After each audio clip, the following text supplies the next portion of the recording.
नमस्कार मित्रों, एक बार फिर से आपका हार्दिक स्वागत है। बहुत समय पहले की बात है। किसी दूर गांव में एक किसान रहा करता है। एक बार वह किसान अपने खेत में काम कर रहा था। खेत में काम करने के द्वारा किसान को एक घायल नेवला का बच्चा दिखाई दिया। उस किसान को उस जख्मी नेवला के बच्चे पर बहुत ही दया आ गया। वह किसान उस नेवला के बच्चे को अपने साथ अपने घर ले गया।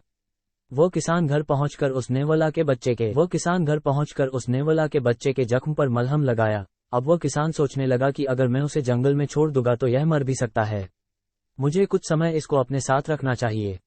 इसे जंगल में छोड़ दूंगा। फिर उस किसान ने उसे अपने घर में रखकर पालने को सोचा, पर इस पर उस किसान की पत्नी राजी नहीं थी, क्योंकि उसके घर में के 2 महीने का बच्चा था। पर उस किसान ने अपने पत्नी को इसे रखने के लिए मना लिया, ये कहते हुए कि यह हमारे बच्चे का कुछ नहीं करेगा। अब वह नेवले के बच्चे को अपने पाने साथ ही रखने लगे। वो उस नेवला के बच्चे को बहुत ही प्रेम भी करते थे, उसे भर पेट खाना देते। उसकी पत्नी भी उस नेवले पर विश्वास करने लगी थी। करीब 1 महीने बाद की बात है।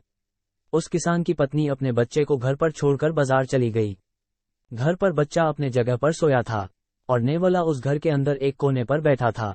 तभी उस नेवले को एक सांप दिखाया दिया। उसे लगा कि वो सांप बच्चे के लिए जानलेवा हो सकता है, इसलिए उसने सांप से लड़ना शुरू कर दिया। कुछ ही देर में उस नेवले ने सांप को मार गिराया और दरवाजे पे जा बैठा।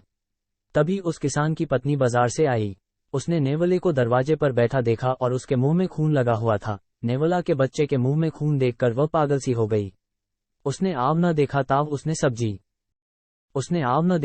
उसने सब्जी से भरा टोकरी उस नेवले के बच्चे के सिर पर दे मारी, जिसके कारण नेवले के बच्चे की तुरंत ही मौत हो गई। जब वह अंदर गई तो देखा कि उसका बच्चा अपने जगह पर सो रहा है और उसके सर के पास एक सांप मारा पड़ा है। उसे सब कुछ समझ में आ गया कि यहाँ क्या हुआ था।